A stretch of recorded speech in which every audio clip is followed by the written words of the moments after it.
Hello there guys, it's CoolFox here, and today I'm bringing you an unboxing and review of the wireless mini camera. So starting off with the unboxing, on the front you have a picture of the camera itself with the model number written.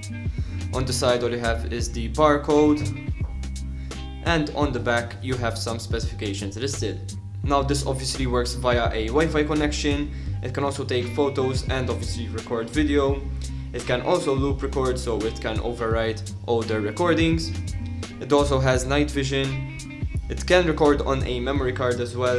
It does have a built-in battery obviously, real-time motion detection, and it also records in allegedly 1080p, which we will take a look at later. So the first thing on the top are two little manuals, which we will take a look at later. Then you are greeted with the camera inside a piece of foam, and then you have a box with some stuff inside. Then there is also a little sticker that you can attach if you really want to, although this is not really needed. First, taking a look at the manual here, you can see that this is a huge leaflet which has all the necessary instructions inside. For the purpose of this video being short, I will not go through this, but I will show you how to set it up nonetheless. It's good that the leaflets are in full color, since it shows that they did care to make at least an effort in the instruction manuals themselves and not make it as cheap as possible.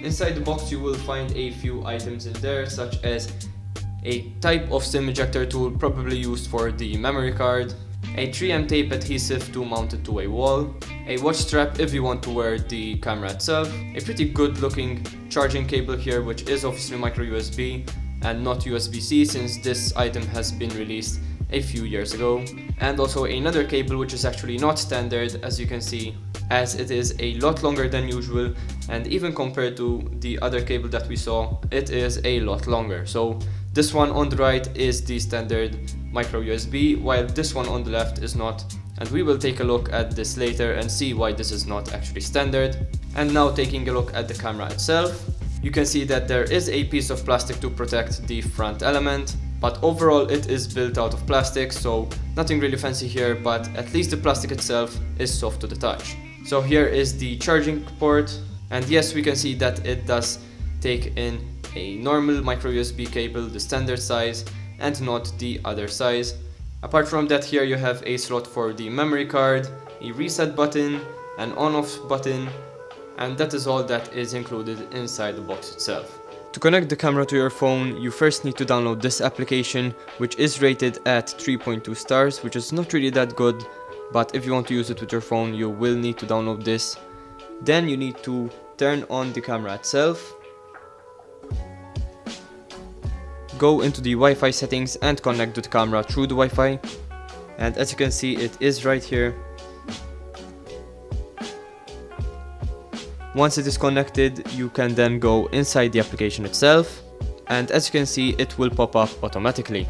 Here it does prompt you to change the password, but you don't really need to do that, so for now I will press skip.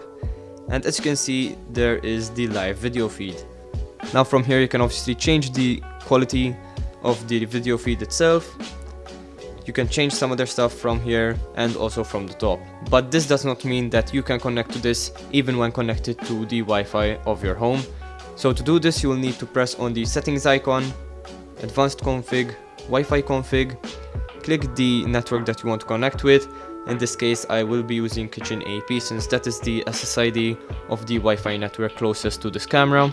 Input the password of the Wi-Fi, and once that is done, the camera will reboot, and as you will see, you will lose connection since it is rebooting, and it will connect to the Wi-Fi connection. So here it has just rebooted and it will show as online, and you can see that there is the video without any problems, and that I am actually connected to the Wi-Fi connection and not to the camera itself. Through the app you can do plenty of things, such as flip the camera feed horizontally or vertically, depending on how you would like it. You can also take a snapshot, as you can see right here, and you can also record a video.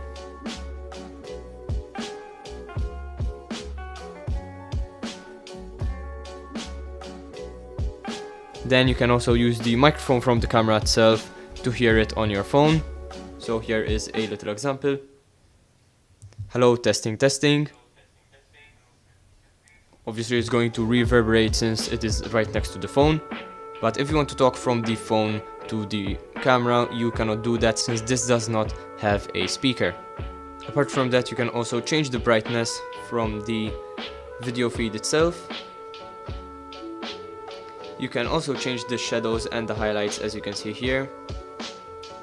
This will turn on night mode, and as you will see, it will be in black and white. And here you've also got a button for GPU decoding, so that the video feed will be a bit better. So sometimes the camera will drop a bit of connection, and as you can see, it will get stuck, but nonetheless the microphone will work. So to arrange the camera from freezing up, you should go back to the main menu of the application itself, and then as you can see, it will work right again. All the photos and videos will be saved here, and as you can see, this is the first snapshot and this is the recording.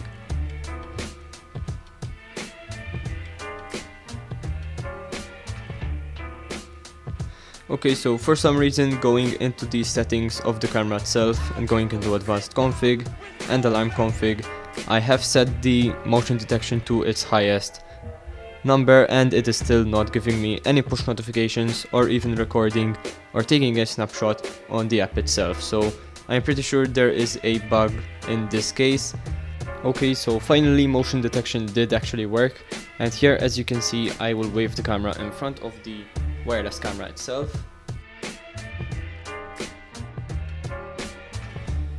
And as you will see, you will get a notification, and going inside the app and going inside the alarm settings, you can see that a snapshot was taken of the camera itself,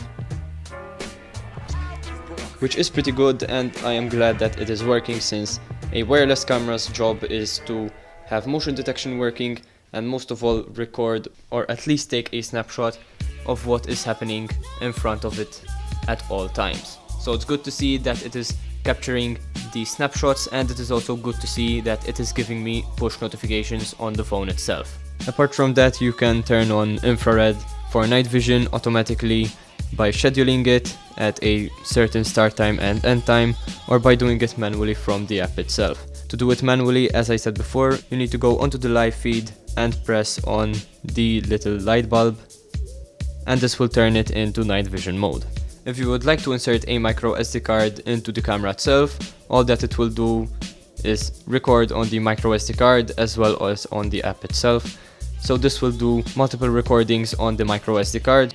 Apart from that, the other cable, which is longer than the usual micro USB, is not used anywhere else on this camera itself. So I am not sure why they did supply an unusual micro USB, since it is not used anywhere else on this product. Apart from that, the battery is not too bad, but it is not the best either, since it does deplete pretty quickly, and even when it came, it was almost at zero battery, so you will need to charge this quite regularly, which is a bit of a shame, but nonetheless, if you give it constant power, it will not be a problem at all. I hope you enjoyed this video, guys. If you did, please leave a like and subscribe for more content. This was CoolFox, and I'm out. Peace.